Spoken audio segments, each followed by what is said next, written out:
से भरे सभी एसोसिएट्स को इतना शानदार और यादगार सम्मान देने के लिए मैं बहुत बहुत धन्यवाद देता हूं। दोस्तों, कामयाबी का सफ़र जो भी है, इस कामयाबी के सफ़र में एहसान तो उनका भी है जिन लोगों ने, जब बिजनेस उनको दिखाया गया था और उन लोगों ने इस बिजनेस को मना किया था, क्योंकि जब कोई मना किया था तो और आग लगती थी, और जब आग लगती थी तो जिद पैदा होता था, और जो जिद पैदा हुआ शायद वही जिद ही है जिसकी वजह से आज मैं आप सब लोगों के सामने डबल डायमंड बन के खड़ा हूं। और इस खुशी के मौके पर अगर बात उनकी ना किया जाए तो शायद अच्छा नहीं होगा। मैं भी चाहूँगा उनको याद करना कुछ लाइनों की मदद से, जिन लोगों ने इस बिजनेस को मना किया था। मेरा इकरार तेरे इनकार से अच्छा था, मेरा इकरार तेरे इनकार से अच्छा है, मेरा पागलपन तेरी समझदारी की हर बात से अच्छा है। मेरे बिजनेस को मना करने वाले आके देख, मेरी महफिल, मेरा सम्मान तेरे शहर के हर बारात से अच्छा है।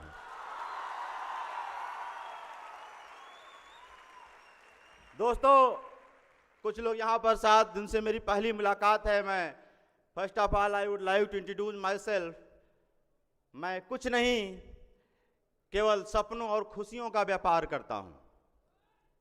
मैं कुछ नहीं, केवल सपनों और खुशियों का व्यापार करता हूँ। जो सपना देख सकता है उसके सपनों को साकार करता हूँ। और अगर आप भी मेरी तरह इतिहास पढ़ने में नहीं, एक नया इतिहास बनाने में यकीन रखते हैं, तो मैं आपका डायरेक्ट दिल से नमस्कार करता हूं। दोस्तों, जब मैं छोटा था तभी से एक सपना बना था कि बड़ा होकर डॉक्टर बनूंगा। पढ़ाई करना शुरू किया, बहुत सीरियस था पढ़ाई के लेकर के, बहुत पढ़ता था। केवल एक ही काम था जिसमें मन लगता था, वो थी पढ़ाई, बाकी और किसी चीज़ में मन नहीं लगता था। कॉलेज में, स्कूल में जहाँ भी गया, टीचरों ने हमेशा सराहना की। जो हमारे टीचर्स थे, मुझे याद है, मुझे कंप्यूटर या जीनियस बोलते थे, क्योंकि उनके सवाल ख़त्म नहीं होते थे, उससे पहले मैं जवाब दे देता था। मैं बहुत टफ सब्जेक्ट माने जाते हैं फिजिक्स, केमिस्ट्री, मैथ, और ऐसे सब्जेक्ट्स में मैं 100 में 90, 100 इस प्रकार से मार्क्स पाया करता था। First, second, third rank class में मेरा एक आदत बन चुका था। मैं मेडिकल के प्रिपरेशन के लिए इलाहाबाद आया था, और वहाँ पे मैंने जो एक एग्ज़ाम था, ऑल इंडिया पीबीटी होता है, all India pre veterinary test होता है, medical entrance test. All India rank जो मेरी आई थी वो 15th आई थी।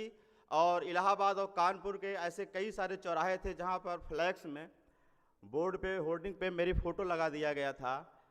उस समय लगता था कि हाँ, मुझे पढ़ाई की दुनिया में बहुत आगे जाना है, एजुकेशन की दुनिया में बहुत आगे जाना है और बहुत बड़ा डॉक्टर बनना है।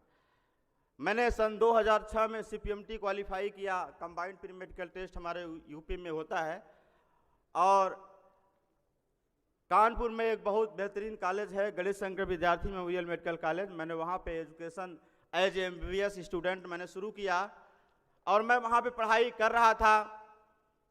तभी से सपना बना लिया कि आगे चल के मुझे MS आर्थो करना है, जो हड्डी के डॉक्टर होते हैं, मुझे वो डॉक्टर बनना है। और मैं UG में था, और उसी दौरान मैंने PG का जो प्रिपरेशन की जो बुक्स आती हैं उसको ला करके फिर प्रिपेयर करने लगा, पढ़ाई करने लगा। सीरियस फील हो गया कि अब UG के बाद PG करना है और MS आर्थो बनना है। मैं शॉर्ट में बस इतना बताना चाहता हूं दोस्तों, ये जो माइक है ना, इससे मेरा दूर दूर तक कोई नाता नहीं था। मैं इसके बारे में कभी सोचा भी नहीं था कि मेरे से तो कलम का सिपाही था मैं, लेकिन आज मेरे सामने माइक आ गया है, क्योंकि ज़िंदगी में कुछ ऐसे मोड़ आ जाते हैं। मैं मेडिकल में पढ़ाई कर रहा था अपने कॉलेज में, तभी एक दिन फ़ोन आता है कि हमारे बड़े पिताजी एक्सपायर कर गए हैं, और मैं घर पे जाता हूँ। वहाँ पर एक नई बात की चर्चा थी, और एक नया बात क्या था कि मेरे बड़े भाई श्री श्यामधर मौर्य जी ने एक नया बिजनेस शुरू किया है। कई लोग घर में ही बुराई कर रहे थे कि इससे पहले कई कंपनियां ये तो फेल हो चुके हैं, इसके बाद फिर इन्होंने फिर से शुरू कर दिया। इस तरीके की उनकी बुराई घर में ही हो रही थी और मैं सबकी बात सुन रहा था, कोई विरोध में था, कोई समर्थन में था, इस तरीके से बातें चल रही थी। तो मैंने सोचा कि अच्छा मैं भी चल के मीटिंग देखता हूं कि आखिर है क्या चीज़ है, और अगर अच्छा लगेगा, सही चीज़ लगेगा तो मैं अपने बड़े भाई को बोलूँगा कि हाँ भैया करिए, बढ़िया चीज़ है करिए, और अगर खराब चीज़ लगे समझ में आएगा तो मैं मना कर दूंगा। मैं वहाँ पे गया था जज करने के लिए चीज़ सही है कि नहीं है। मैं मीटिंग में गया, वहाँ पे प्रेजेंटेशन हो रहा था, वहाँ पे सीनियर आए थे हमारे गाजीपुर से, उन्होंने बहुत अच्छा प्रेजेंटेशन किया। उसके बाद सबको बिठा करके बातचीत होने लगी, सबको समझा रहे थे, मैं सब सुन रहा था, देख रहा था। अचानक उनका ध्यान मेरे ऊपर आया। उन्होंने बोला कि डॉक्टर साहब अगर आप चाहें तो आप भी इसको पार्ट टाइम कर सकते हैं। उस समय दोस्तों मुझे थोड़ा सा, सबके अंदर होता है, पढ़ाई का थोड़ा सा ईगो था। मैंने मुस्कुराया, मुझे लगा कि ये मेरे लिए ऐसी बात क्यों बोल रहे, मैं तो यहाँ जज करने आया हूँ कि चीज़ सही है कि नहीं है।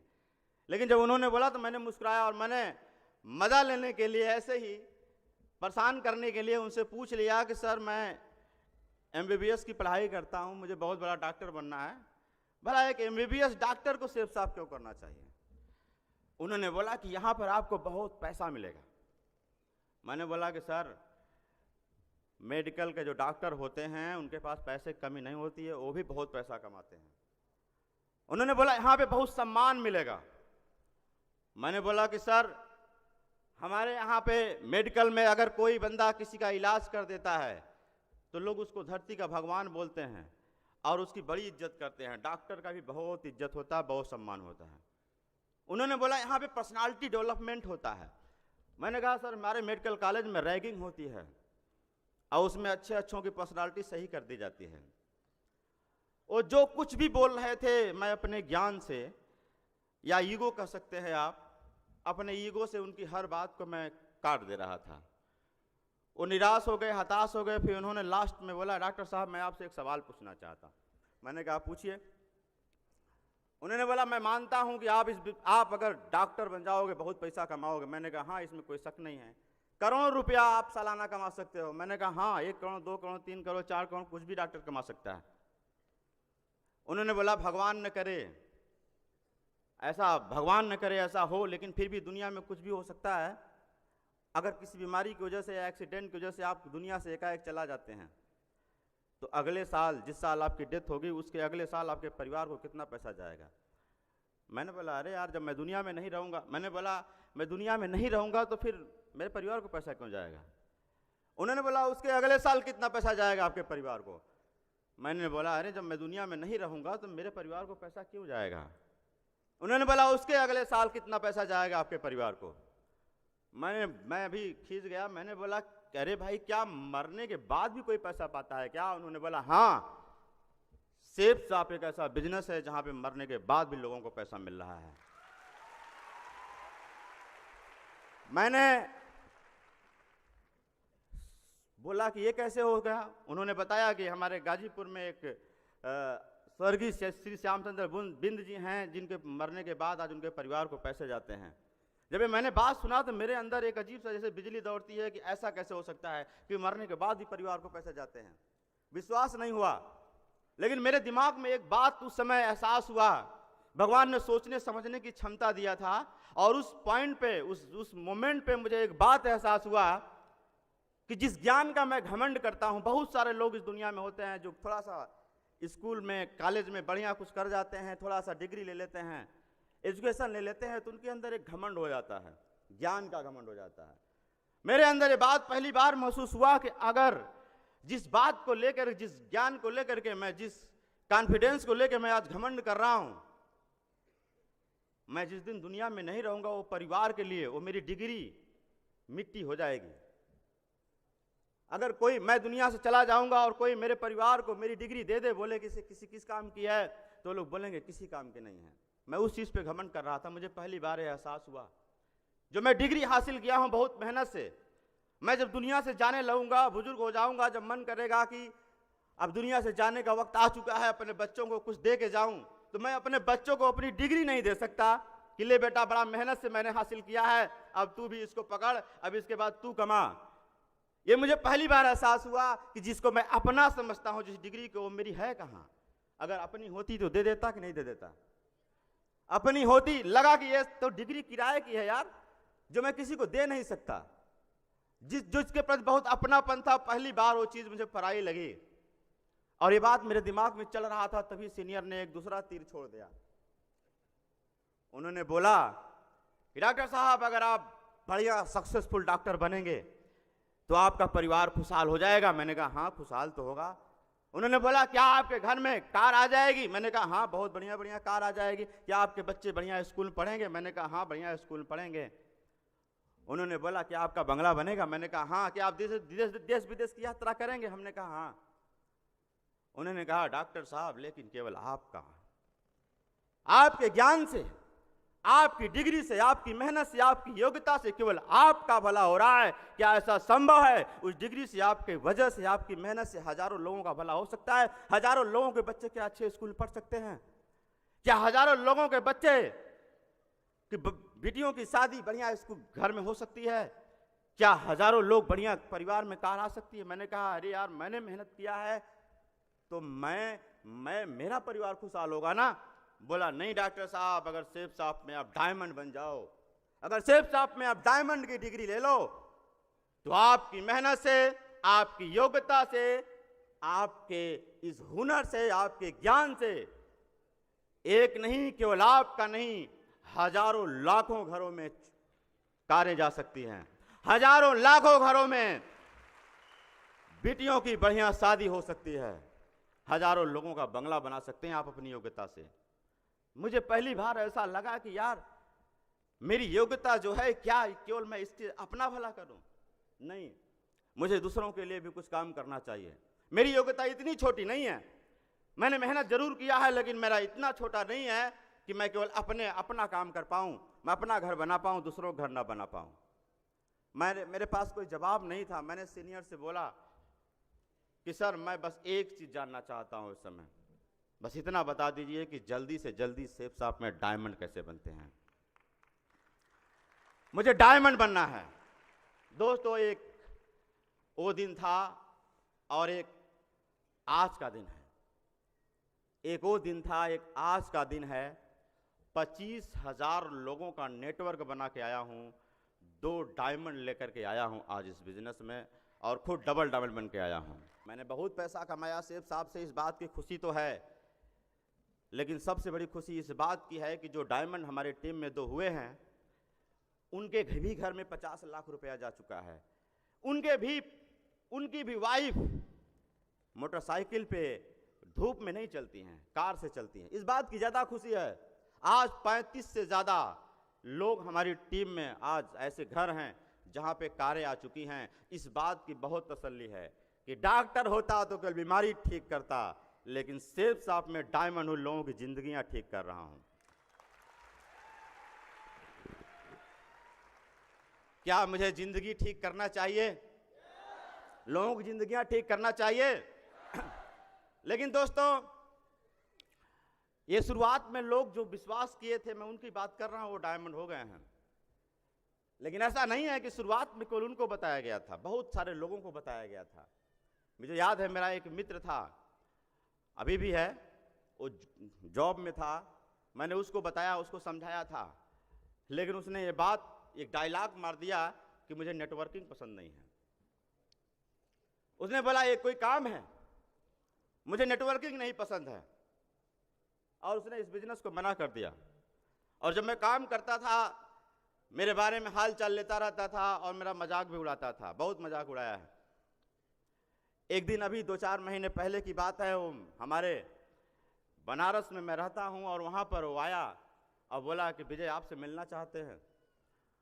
कहीं जा रहे थे तो लेट हो गया, इसलिए आपसे मुलाकात। मैंने कहा चलो इसको मिलते हैं। मैं उसको गया, ट्रेन से आया था और मैं उसको रिसीव करने गया।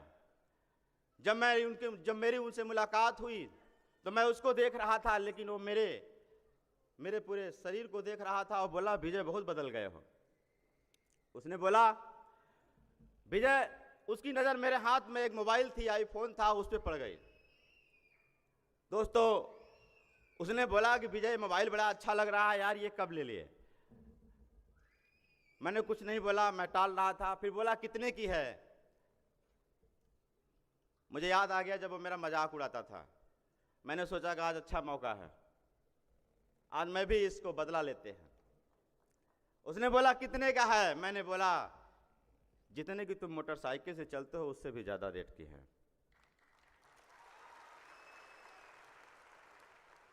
मेरी गाड़ी में बैठा, फिर एकाएक उसको ध्यान आया, अरे विजय तुम्हारे पास तो कोई दूसरी गाड़ी थी ना, इंडिगो गाड़ी थी, इतना जल्दी ये बड़ी वाली गाड़ी क्रेटा कैसे ले लिया, कितने की है, इतना जल्दी कैसे हो गया।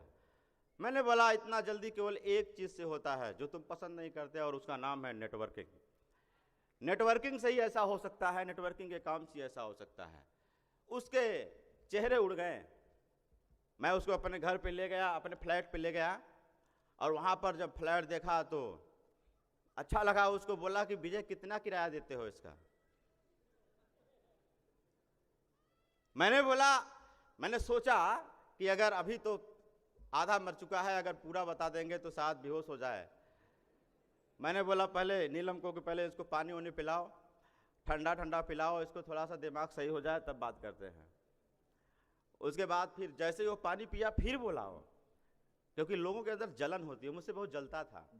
वो सवाल नहीं पूछ रहा था, उसके अंदर की बेचैनी थी। वो बोला, मेरा मित्र बोला कितने का है विजय, कितना किराया देते हो।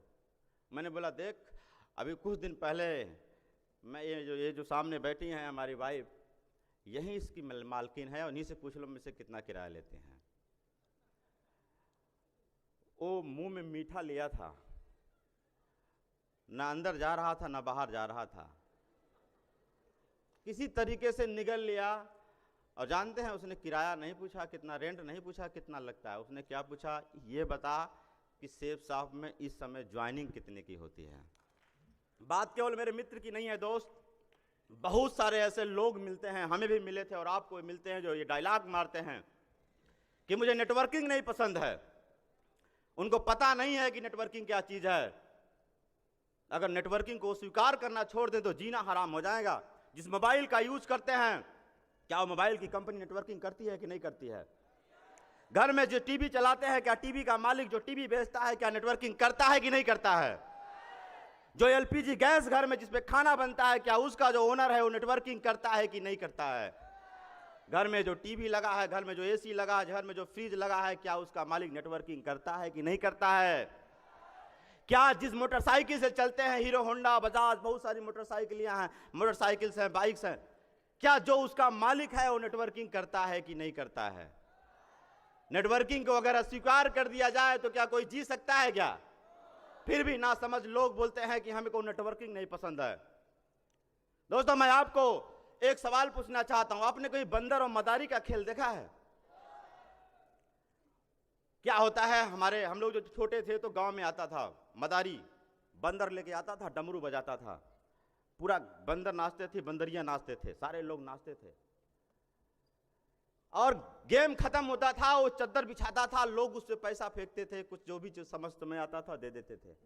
उसके बाद लोग बोलते थे गेम खत्म हो गया अब चला जाए। लेकिन दोस्तों मैं आपसे बताना चाहता हूं आज यहां पे कि गेम खत्म नहीं हुआ, उसी समय तो गेम शुरू होता है। ये सबको नहीं समझ में आता। जब सब लोग पैसा फेंक के चले जाते हैं उसके बाद उस पैसे को बटोरा जाता है। ये बात बहुत ध्यान देने वाली बात है दोस्त कि उस पैसे को बटोरता कौन है। बंदर की मदारी बटोरता कौन है। मैं इधर वालों से पूछना चाहता हूं, उसको बटोरता कौन है और नाचा कौन था। पीछे ऊपर वाले बताओ भाई, कौन उसको बटोरता है और नाचा कौन था। अब बंदर को क्या मिलता है, मिलता है बंदर को इतना ही मिलता है, बंदर को इतना ही मिलता है कि इसका पेट चलता रहे और ये नाचता रहे, क्योंकि ये नाचता रहेगा तो मदारी पैसा बटोरता रहेगा। बात ये समझ में आए ना आए ताली बजाई, लेकिन आपको समझना है बात को, बात समझने वाली है। कहीं ऐसा तो नहीं है कि आपके घर के लोग, आपके रिश्तेदारी के लोग, आपके फ्रेंड सर्किल के लोग कहीं बंदर बन के कहीं डांस तो नहीं कर रहे हैं, कहीं ऐसा तो नहीं है कि उनकी मेहनत से पूरी कंपनी चल रही हो। हाँ चलती है, जितनी भी मार्केट में बड़ी बड़ी कंपनियां चल रही हैं सब मदारी का काम करती हैं, डमरू नहीं बजाती लेकिन काम वही है। पूरी कंपनी चल रही है कर्मचारियों के दम पे। पूरा गरीब आदमी मेहनत करके 8 घंटा 10 घंटा 12 घंटा कंपनी चला रहा है, लेकिन पूरा पैसा बटोरता कौन है? कंपनी का मालिक। कौन बटोरता है? कंपनी का मालिक। देश विदेश किसके बच्चे घूमने जाते हैं? कंपनी के मालिक के। गरीब आदमी के देश बच्चों से कोई लेना देना नहीं। देश विदेश के हवाई जहाज से कौन घूमने जाता है? कंपनी के मालिक के बच्चे जाते हैं। बढ़िया घर में किसके बेटियों की शादी होती है? कंपनी के मालिक की होती है। गरीब आदमी तो ऐसे तैसे जुगाड़ करके शादी करता है, जिसकी वजह से कंपनियां चल रही हैं। लेकिन उनको मिलता कितना है? इतना ही मिलता है जिसको बोलते हैं सैलरी, इतना ही मिलता है जिसको बोलते हैं तनख्वाह। मतलब तन की ख्वाहिश पूरी करता रहा। तन की ख्वाहिश मतलब पेट भर ले और कपड़ा पहन ले, तनख्वाह मिलता है। तन चलता रहेगा, ये आके यहाँ पे फैक्ट्री में काम करता रहेगा, बाकी पैसा पूरा कौन बटोर के लेके जाता है? सवाल मेरा आपसे है कि आप दुनिया की बात छोड़ दीजिए, आप बताइए कैसी जिंदगी जीना चाहते हो? बंदर वाली कि मदारी वाली? तो मेरी एक बात याद रखना, अगर बनना नहीं चाहते हो इस दुनिया में बंदर, अगर बनना नहीं चाहते हो इस दुनिया में बंदर और अपने हाथों से लिखना चाहते हो अपना मुकद्दर, तो मेरी बात घुसा लेना अपने दिल के अंदर। जो नेटवर्किंग को पसंद करता है वही बनेगा अब सिकंदर।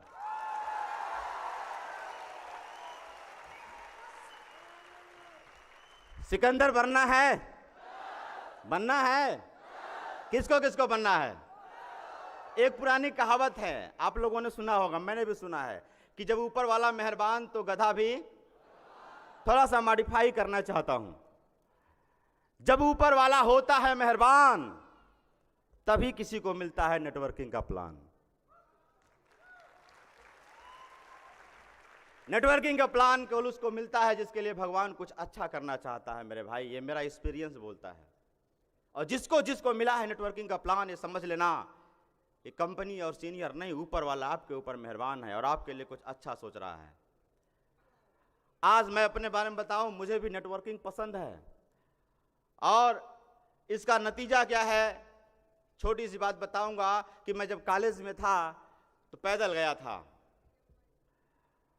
वहां पे मैंने अपने दम से मोटरसाइकिल भी लिया, लैपटॉप भी लिया। बात बहुत छोटी सी है दोस्त, लैपटॉप और बाइक आज के ज़माने में कोई बड़ी बात नहीं है, लेकिन जिसके पास नहीं होता उसके लिए बहुत बड़ी बात होती है। सही कि गलत? मेरे लिए बड़ी बात थी और मैंने अपने दम पे लिया मोटरसाइकिल। उस कॉलेज में बहुत सारे लोग मोटरसाइकिल से चलते थे, मैं भी चलता था, लेकिन मेरे अंदर ज़्यादा खुशी थी। जानते हैं क्यों? क्योंकि बाकी के लोग अपने बाप के पैसे से चलते थे और मैं सिर्फ साहब के पैसे से चलता था, अपने पैसे से चलता था। और बड़ी खुशी है बताते हुए, जिस कॉलेज में पैदल घुसा था उस कॉलेज से जब निकला था तो मेरे पास टॉप मॉडल टाटा इंडिगो की गाड़ी आ गई थी, CSBX।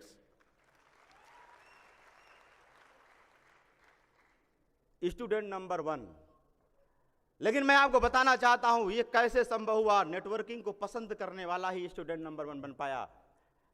मैं आपको बताना चाहता हूं बेटा नंबर 1 नेटवर्किंग क्या कर सकता है। जब मैं इस कॉलेज में था तो हर महीना जब खत्म होता था तो मेरे साथ में जो भी लड़के थे, पूरे कॉलेज के लड़कों का यही हाल था कि अपने घर पे फोन करते थे, बोलते थे पापा पैसा खत्म हो गया है, मेरे अकाउंट में भेज दीजिए। और मैं भी हर महीने फोन करता था अपने पापा को, हाँ बोलता था पापा आपका पैसा खत्म हो गया होगा, मैंने आपके अकाउंट में डाल दिया है, निकाल लीजिए। नेटवर्किंग को पसंद करने वाला क्या क्या कर सकता है मैं आपको बताना चाहता हूं। मेरी वाइफ है, मेरी शादी हुई थी 13 दिन के लिए मैं गया था बाहर।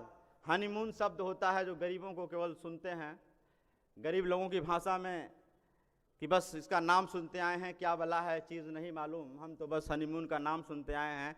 लेकिन ये बिजनेस की बदौलत मैं अपनी वाइफ, मेरी आई शुरुआत में उसी समय हवाई जहाज़ में उड़ा दिया उनको अपने साथ में, अच्छा लगा।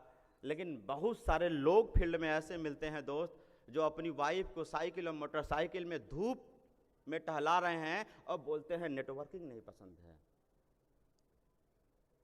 क्या उनकी मति मारी गई है। और मैं अपनी वाइफ को हवाई जहाज से उड़ा रहा हूं। 13 दिन के लिए हनीमून ट्रिप पे गया था, आज फ्लाइट भी है, फ्लैट भी है।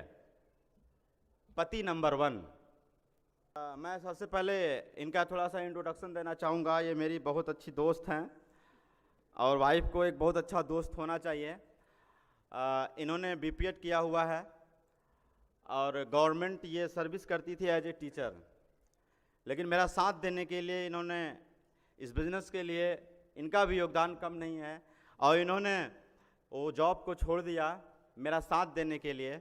और मुझे बहुत फ़ख्र है बताते हुए दोस्त, जब से मेरे घर में आई हैं आज तक मैंने अपना कहीं भी जाना है बिजनेस के लिए, आज तक कभी अपना बैग नहीं पैक किया है।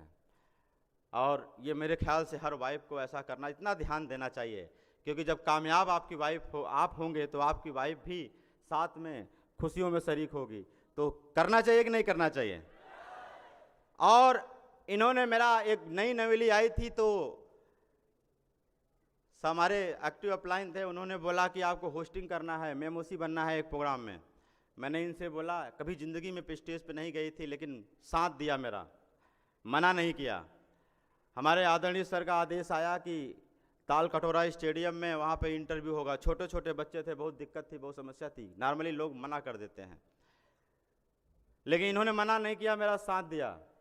हर कदम पे, हर प्रमोशन जब से आई हैं, हर प्रमोशन मेरे साथ खड़ी हैं और आज इस प्रमोशन में भी मेरे साथ खड़े हैं। और मैं तो यही बोलूँगा कि अगर सबकी वाइफ थोड़ा बहुत अगर इनकी नकल कर लेंगी तो diamond, double diamond, Venus mercury सब बन जाएगा। मैं चाहूँगा कि ये बताएं, क्योंकि ये नेटवर्किंग को पसंद करने वाले से शादी हो गई, और ये बताएं कि क्या ये खुश हैं कि नहीं हैं, क्या है इनके दिल में। आज बात कर लें सबके सामने, हो जाए। चलिए, थैंक यू वेरी मच। मैं बहुत खुश हूँ और आप लोगों ने जो सम्मान मेरे परिवार, मेरे पति और मुझे दिया है उसके लिए आपका दिल से धन्यवाद। भगवान से मैं हाथ जोड़कर यही प्रार्थना करती हूँ कि आप सभी के ज़िंदगी में ये दिन जल्दी से जल्दी आए। मैं एक औरत हूँ और एक औरत को क्या चाहिए? उसको यही चाहिए ना कि उसका खुद का अपना एक खूबसूरत सा घर हो। और मैं इस मामले में बहुत लकी हूँ कि मेरे पास घर भी है और गाड़ी भी है, जिसके लिए मैं सेफ साहब को और सेफ साहब की प्यारी टीम को मैं दिल से धन्यवाद देना चाहती हूँ। Thank you. हमारी वाइफ के लिए जोरदार तालियां हो। ऐसे बहुत सारे लोग होंगे जिनकी उम्र बहुत ज़्यादा हो गई होगी, अपनी वाइफ को अभी साथ फ्लाइट में न उड़ाए हों, लेकिन कोई देर नहीं हुआ है, सेफ साहब में आ जाइए। उम्र कोई भी होगा, जिस दिन अपनी वाइफ को फ्लाइट में बैठा के उड़ा के घुमा दोगे ना, वो भी सोचेगी कि हाँ, जिससे शादी किया हूँ कुछ दम है उसमें, मर्द है। केवल बुराई करने से काम नहीं होगा। केवल बुराई करने से क्या होगा? काम होगा क्या? केवल बुराई करने से काम नहीं होगा, काम करने से काम होगा। मेरी बिटिया जिस स्कूल में पढ़ने जाती है, जब भी मैं खाली होता हूँ उसको छोड़ने जाता हूँ। बहुत खुशी है बताते हुए ये कि जिस स्कूल में उतरती है तो अपने स्कूल में उतरती है तो 16 लाख की टॉप मॉडल गाड़ी से उतरती है। बाप नंबर 1। मेरे 2 बच्चे हैं और 2 गाड़ी। अभी उनसे पूछ लेना, कार की स्पेलिंग नहीं बता पाएंगे, लेकिन उनके जानने से पहले, समझने से पहले मैं कार खड़ा कर दिया हूँ घर में 2। ये है नेटवर्किंग को पसंद करने का नतीजा। एक दिन मुझे एक फेलियर मिले, उन्होंने बोला कि बहुत बड़ी बड़ी बातें बोलते हो आप लोग नेटवर्किंग के बारे में। मैंने कई बार नेटवर्किंग कंपनियां किया लेकिन कुछ नहीं हुआ। मैंने बोला मेरा तो हो रहा है। उन्होंने बोला किस्मत से हो रहा होगा, किसी किसी का हो जाता है। मैंने बोला देखिए, किस्मत और कीमत 2 शब्द होता है। अपने हाथ से लिखना कभी व्हाइट बोर्ड पे या ब्लैक बोर्ड पे, किस्मत लिखना, उसके बीच में जो आधा स है ना, वो स नहीं है, आधा स नहीं है, वो वही शत्रु है। उसको जिस दिन मिटा दोगे और कीमत पे आ जाओगे। दुनिया में जो भी आदमी कामयाब हुआ है किस्मत से नहीं हुआ है, कीमत चुकाने से कामयाब हुआ। असली सत्य यही है। और आप भी कामयाब होंगे तो किस्मत से नहीं होंगे। क्या चुकाना पड़ेगा? क्या चुकाना पड़ेगा? कीमत चुकाना पड़ेगा। एक पुराना मंदिर था, वहां पर लोग, बहुत फेमस मंदिर था, वहां पर लोग हजारों लाखों साल से आते थे, वहां पर मन्नत मानते थे, वहां पर माथा टेकते थे। एक दिन रात था और वहां पे आंधी पानी आ रहा था, वहां पे मंदिर में कोई था नहीं। तो वहां पर जो मूर्ति का पत्थर था और जो सीढ़ी का पत्थर था, दोनों आपस में बातचीत शुरू कर दिए। सीढ़ी का पत्थर बोला, यार मुझे एक बात समझ में नहीं आ रही है। उसने बोला, मूर्ति वाले ने, क्या क्या क्या हो गया? बोला, मेरे एक बात समझ में नहीं आ रही, आज हजारों साल से मैं सोच रहा हूं लेकिन एक बात समझ में नहीं आ रही है। बोला, क्या हो गया भाई? उसने बोला कि जिस चट्टान से तुम्हें काटा गया था, उसी चट्टान से मुझे भी काटा गया था। जिस गाड़ी से तुम्हें लाया गया था, उसी गाड़ी से मुझे भी लाया गया था। जिस मिस्त्री ने तुमको काटा था, उसी मिस्त्री ने मुझको भी काटा था। लेकिन मेरी एक बात समझ में नहीं आ रही है कि लोग आते हैं, मुझे पैरों से कुचल के जाते हैं, मेरे ऊपर पैर रख के जाते हैं, लेकिन तेरे ऊपर सर लगाते हैं, तेरी पूजा करते हैं। मेरी समझ में नहीं आ रहा है कि डिफरेंस क्या है, अंतर क्या है। मूर्ति वाला पत्थर मुस्कुराया, बोला कि दोस्त, ये बात तो सही है कि जिस चट्टान से तुम्हें लाया गया था, उसी चट्टान से मुझे भी लाया गया था। ये बात तो सही है कि जिस मिस्त्री ने तुम्हें काटा था, उसी ने मुझे भी काटा था। लेकिन एक अंतर है, तुम्हें तो सीधा सीधा काट के लगा दिया गया, लेकिन जब मुझे लगाना था ना, तो मिस्त्री ने हथौड़ा और छेनी से मेरे शरीर के हर एक, ऊपर सर पे, आंख में, नाक में, कान में, चेस्ट, हर पूरे शरीर में हर जगह उसने चोट किया था। मेरे शरीर का ऐसा कोई अंग नहीं है जहां पर मुझको दर्द न हुआ हो। और जितना मैंने चोट खाया है ना, जितना मैंने दर्द सहा है, अगर उतना चोट तुमको भी मिला होता, अगर उतना दर्द तुमको भी मिला होता, तो आज तू मेरे बगल में खड़ा होता और तुझे लोग पैरों से नहीं कुचलते, तुझे भी दुनिया नमन करती, तेरी भी पूजा होती।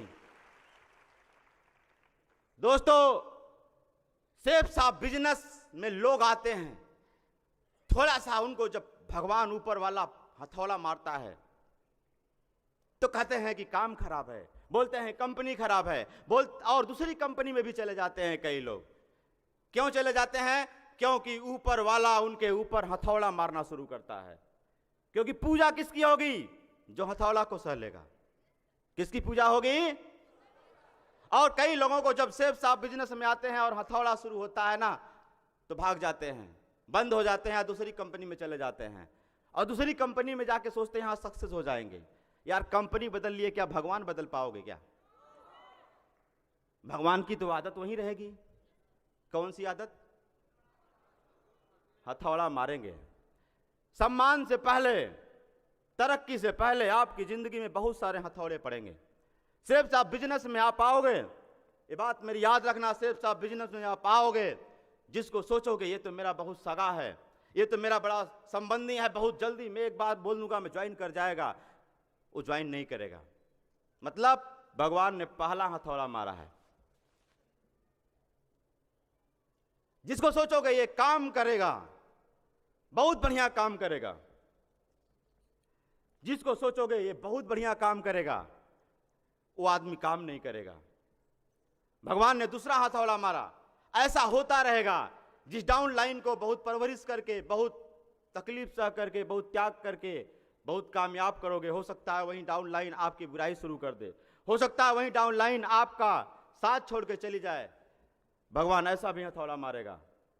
हो सकता है कि जिस अपलाइन को आप अपने माँ बाप से ज्यादा मानते हो सकता है जिस अपलाइन को आप भगवान से ज्यादा इज्जत देते हो, वो अपलाइन आपकी तरक्की देखकर आपसे जलने लगे, आपके रास्ते का रोड़ा बन जाए। भगवान ऐसा भी हथौड़ा मार सकता है। लेकिन दोस्तों, एक बात याद रखना, भगवान से बोल देना कि भगवान तुझे जितना हथौड़ा मारना है मार लो, जितना मारना है मार लो, मारते मारते थक जाओ, लेकिन डायमंड जरूर बनूंगा, डायमंड जरूर बनूंगा। क्या लगता है मुझे हथौड़ा नहीं मिला होगा क्या? मुझे भी हथौड़ा मिला है। बहुत दर्द है, अभी भी दर्द बाकी है, थोड़ा सा दर्द कर रहा है। और जो जो हथौड़ा सहेगा उसकी तरक्की होगी। क्या आप सब लोग भगवान जब हथौड़ा मारेंगे तो मैदान में टिके रहोगे कि भाग जाओगे? कंपनी बदल दोगे क्या? क्योंकि हर जगह भगवान हथौड़ा मारेगा। मैं यहां पर आपसे पूछना चाहता हूं, कितने लोग ऐसे हैं जो डायमंड बनना चाहते हैं? डायमंड बनना चाहते हैं तो दोनों हाथ ऊपर कर लीजिए आप लोग, और दोनों हाथ ऊपर करके मैं एक बात बताना चाहता हूं, आने वाली आपकी पीढ़ियां सुधर जाएंगी। केवल 2 काम करना पड़ेगा। क्या? केवल 2 काम। पहला काम, अगर आपने सेब साफ शुरू नहीं किया है तो जल्दी से जल्दी शुरू कर दीजिए, और दूसरा काम, अगर सेब साफ शुरू कर दिया है तो कभी पूरी जिंदगी में बंद मत करना। केवल 2 काम करना है।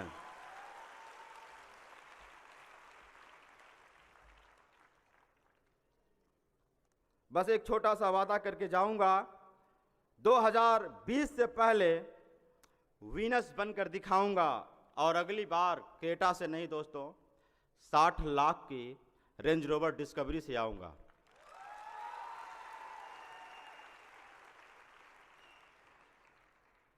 मेरी कहानी में अगर एक नाम न आए तो साथ मेरी कहानी की शुरुआत ही नहीं होती, मेरी कहानी बनती ही नहीं।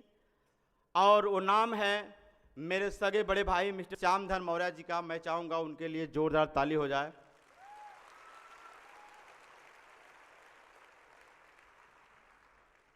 और मैं उनके सम्मान में सोचा था, सम्मान में आपके ऊपर एक कविता लिख दूं। सोचा था सम्मान में आपके ऊपर एक कविता लिख दूं, पर आप कोई सीमित नहीं जिसे शब्दों में बांध दूं। आप बहुत अच्छे हैं, बस इतना ही कैसे कह दूं। मेरे बस की बात नहीं कि मैं आपको परिभाषित कर दूं। दोस्तों, आज मैं जो कुछ भी हूं सब कुछ उन्हीं की वजह से हूं। मेरे पास शब्द नहीं है उनके लिए। और at last I would like to thanks, many thanks, heartily thanks to founder members of You All India, and very special thanks to हर्ष बिल्ला सर एंड दीपक बिल्ला सर। मैं चाहूँगा कि उन लोगों की बदौलत, जिनकी बदौलत आज बहुत सारे लोगों के सपने पूरे हो रहे हैं, उनके लिए एक बार जोरदार और डायरेक्ट दिल से ताली होनी चाहिए। जय हिंद, जय भारत, जय सेब साहब, जय You All India। Thank you very much.